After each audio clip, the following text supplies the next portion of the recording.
रहे थे, तभी वहाँ टुनटुनी चिड़िया आती है। अरे तुम सब यहाँ बैठकर क्या बातें कर रही हो? अरे टुनटुनी चिड़िया, तुम कब आई? तुम तो इतनी पिद्दी हो कि किसी को दिखाई ही नहीं दे रही।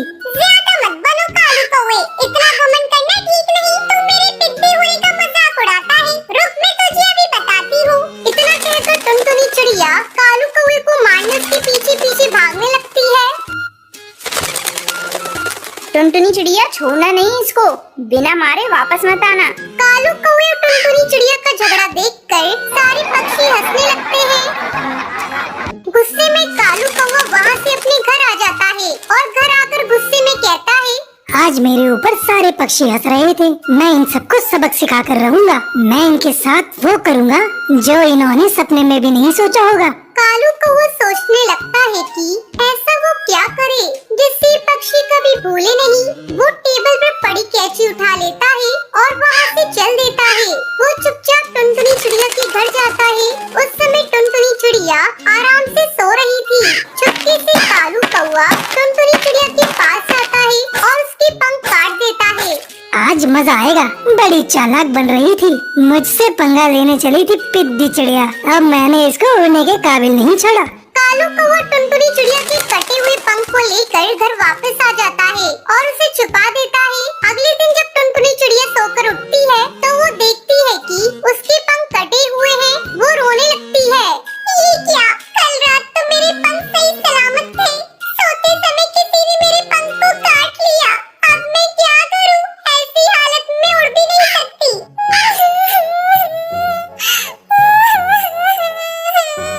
उसी रात कालू कौवा हरी तोती के भी घर जाता है और उसके भी पंख काट डालता है।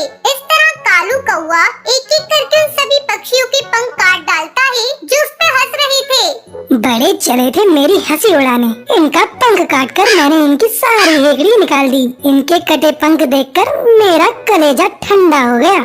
वहीं दूसरी तरफ पूरे जंगल में हड़कंप मच जाता है। अरे टूनी चिड़िया, तूने कुछ सुना? कल रात किसी ने पक्षियों के पंख काट डाले। हाँ बबली कबूतरी, ऐसी खबर तो मैंने भी सुनी है। ऐसा लगता है कोई इन पक्षियों से बदला ले रहा है। खैर छोड़ो, हमें इन पक्षियों की चलकर मदद करनी चाहिए। बेचारे बिना पंख के उड़ भी नहीं सकते।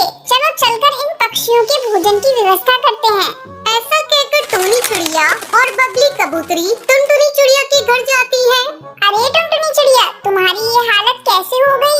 हमें बड़ा कष्ट हो रहा है। ये लो भोजन, इसे तुम खा लो। टूनी चिड़िया, पता नहीं मुझसे किसकी क्या दुश्मनी थी, किसने मेरे पंख काट दिए। तुम चिंता मत करो टुनटुनी, कुछ दिनों की बात है, फिर तुम्हारे नए पंख आ जाएंगे। उसके बाद टूनी चिड़िया और बबली कबूतरी सभी पक्षियों के घर जाती है और उन्हें भोजन देती है। पक्षियों की हालत देखकर टूनी चिड़िया बहुत दुखी थी। वो दुखी मन से कालू कौवे के घर भी जाती है। टूनी चिड़िया देखती है कि कालू कौवा पक्षियों के कटे हुए पंख से खेल रहा है। अरे ये क्या कालू कौवे, सभी पक्षियों के पंख तुम्हारे पास कैसे? इसका मतलब तुमने ही उन पक्षियों के पंख काटे हैं। ये तुमने बहुत बड़ा अपराध किया है, इसलिए अब तुझे सजा मिलेगी। टूनी मौसी, ये सारे पक्षी मेरी हंसी उड़ा रहे थे, इसलिए मैंने उनके पंख काट डाले। मैंने गुस्से में ये सब कर दिया, मुझे माफ कर दो। ठीक है कालू कौवे, इस बार मैं तुझे माफ कर दे रही हूँ, लेकिन अगर आगे से तूने ऐसा कुछ किया तो मैं तुम्हें कड़ी सजा दिलवाऊंगी। तुझे अभी चलकर उन पक्षियों से माफी मांगनी होगी। टूनी चिड़िया उन सभी पक्षियों से कालू कौवे को माफी मांगने को कहती है। कालू कौवा सभी पक्षियों से माफी मांगता है। टूनी चिड़िया के कहने पर सारे जंगल के पक्षी उसे माफ कर देते हैं। धीरे धीरे उन सभी पक्षियों के पंख आ जाते हैं और फिर सभी खुशी खुशी रहने लगते हैं।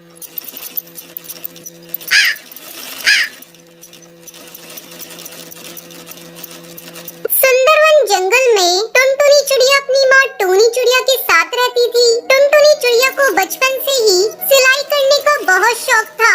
जब भी उसे समय मिलता वो अपनी माँ की सिलाई मशीन निकाल कर उस पे सिलाई करने लगती। माँ ये देखो ना, मैंने कितनी अच्छी फ्रॉक सिली है।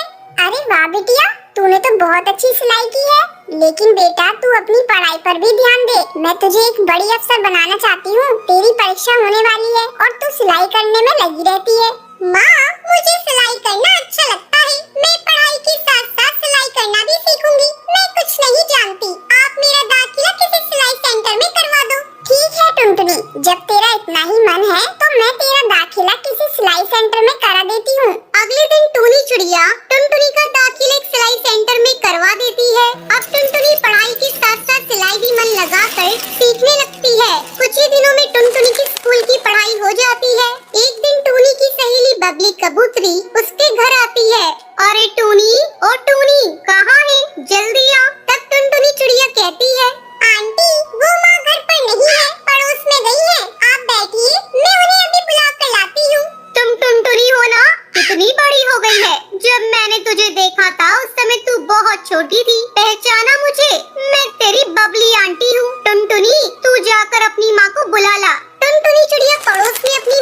बुलाने के लिए चली जाती है। थोड़ी देर बाद टुनटुनी चिड़िया अपनी माँ को लेकर घर आती है।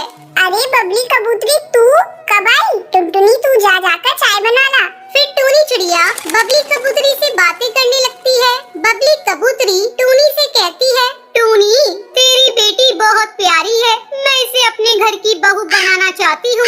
मेरा बेटा बंटी वकील है और उसके लिए मुझे तेरी बेटी जैसी ही संस्कारी बहू चाहिए थी। तेरी बेटी मुझे बहुत पसंद है। तुझे इस रिश्ते से कोई एतराज तो नहीं है ना? नहीं नहीं बबली कबूतरी, ये तुम कैसी बातें कर रही हो? मुझे इस रिश्ते से कोई एतराज नहीं है। मैं लाख कोशिश करके भी इतना अच्छा रिश्ता ढूंढ नहीं पाती। जल्दी टुनटुनी चिड़िया और बंटी कबूतर की शादी हो जाती है। शादी के कुछ ही दिन में टुनटुनी चिड़िया एक बच्चे की माँ बन जाती है। ससुराल में सभी लोग उससे खुश थे। एक दिन बंटी कबूतर टुनटुनी चिड़िया से कहता है, टुनटुनी आज ऑफिस में कुछ ज्यादा ही काम है, मैं रात को देर से घर लौटूंगा, तो मेरा इंतजार मत करना। इतना कहकर बंटी कबूतर वहाँ से चला जाता है। लेकिन थोड़ी देर बाद कालू कौआ तेजी से उड़ता हुआ उसके घर आता है। गजब हो गया टुनटुनी बहन, जब बंटी कबूतर अपने ऑफिस जा रहा था तब एक बाज ने उस पर हमला कर दिया, जिसमें उसकी मौत हो गई। इतना सुनते ही टुनटुनी चिड़िया रोने लगती है।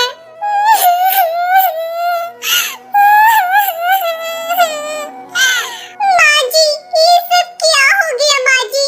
बंटी कबूतर के बिना भी ये घर कैसे चलेगा? टुनटुनी तू हिम्मत मत हार बेटा, ऊपर वाले की मर्जी के आगे किसी की नहीं चलती।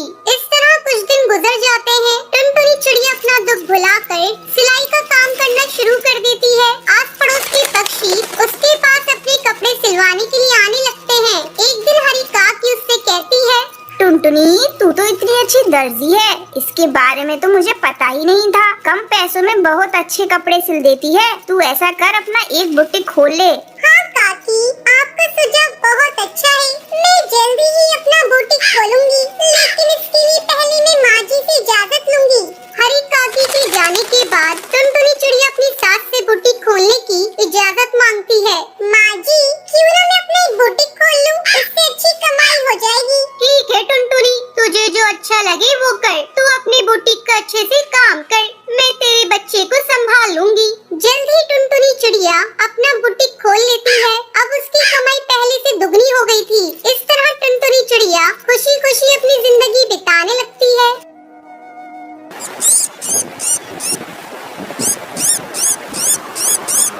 सुंदरवन के जंगल में टुनटुनी नाम की एक चिड़िया रहती थी। जब टुनटुनी चिड़िया छोटी थी तभी उसके पिता की मौत हो गई थी। किसी तरह उसकी माँ टूनी चिड़िया ने उसे पाल पोस कर बड़ा किया।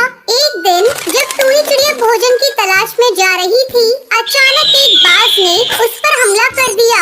इस हमले में उसकी मौत हो जाती है। अपनी माँ की मरने की खबर सुनकर टुनटुनी चिड़िया फूट फूट कर रोने लगती है।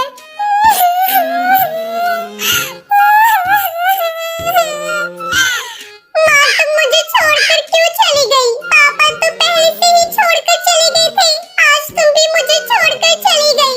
मैं किसके सहारे अब जीऊंगी?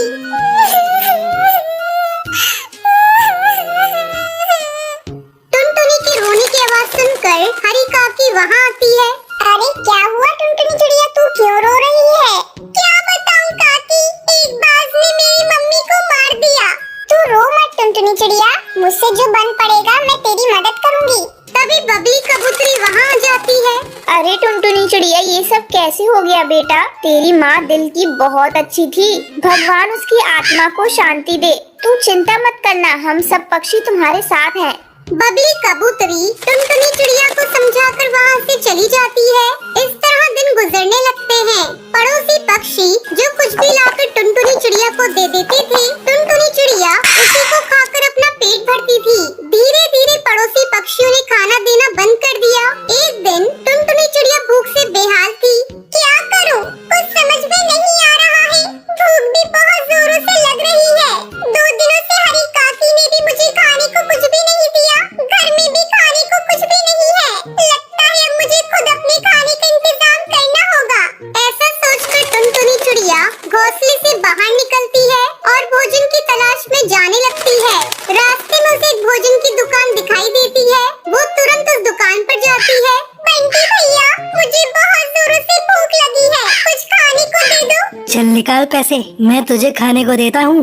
नहीं भैया, मेरे पास पैसे नहीं है। तेरे पास पैसे नहीं है? चल भाग यहाँ से, जेब में पैसे नहीं है और खाना खाने चली आई है। मैंने फ्री का धर्मशाला नहीं खोल रखा है जो तुझे फ्री में खिलाऊंगा। टुनटुनी चिड़िया रोती हुई वहाँ से चली जाती है। बिना पैसों के लगता है कोई मुझे खाना नहीं देगा, अब तो मुझे भीख ही मांगनी पड़ेगी। ऐसा सोचकर टुनटुनी चिड़िया भीख मांगने लगती है। भगवान के नाम पर मुझे कुछ भीख दे दो, मुझे बहुत जोरों से भूख लगी है। लेकिन टुनटुनी चिड़िया को कोई भीख नहीं दे रहा था। तभी कड़कनाथ सेठ का बेटा कालू कौवा वहाँ से गुजर रहा था। उसने जब टुनटुनी चिड़िया को भीख मांगते हुए देखा तो वो रुक जाता है। साहब, कुछ भीख दे दीजिए, मुझे बहुत जोरों से भूख लगी है। चलो मैं तुम्हें ले जाकर भोजन कराता हूँ। कालू कौवे से लेकर एक होटल पर जाता है और उसे भोजन कराता है। जब टुनटुनी चिड़िया भोजन कर लेती है तब कालू कौवा उससे पूछता है, देखने से तो तुम भले ही घर की लग रही हो, लेकिन तुम इस तरह भीख क्यों मांग रही हो? क्या बताऊं, मेरे मम्मी पापा दोनों मर चुके हैं। मैं एक अनाथ चिड़िया हूँ, भूख से तड़प रही थी, इसलिए भीख मांग रही थी। कालू कौवा टुनटुनी चिड़िया की खूबसूरती पर फिदा हो जाता है।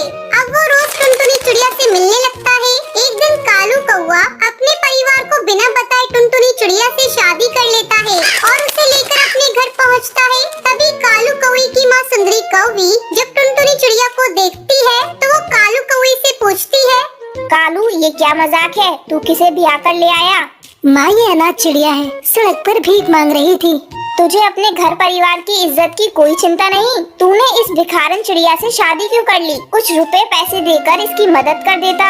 मैं तुझे अपनी संपत्ति से बेदखल करती हूँ, अब इसे लेकर मेरी आंखों से दूर चला जा। तभी कालू कौवा टुनटुनी चिड़िया को लेकर वहाँ से चला जाता है। आपने मुझ पर तरस खाकर मुझसे शादी कर ली। अगर आपने मुझसे शादी नहीं की होती तो आपको इस तरह बेघर होना नहीं पड़ता। तुम चिंता मत करो, सब ठीक हो जाएगा। अब कालू कौवा टुनटुनी चिड़िया को लेकर वहाँ से दूसरे जंगल चला जाता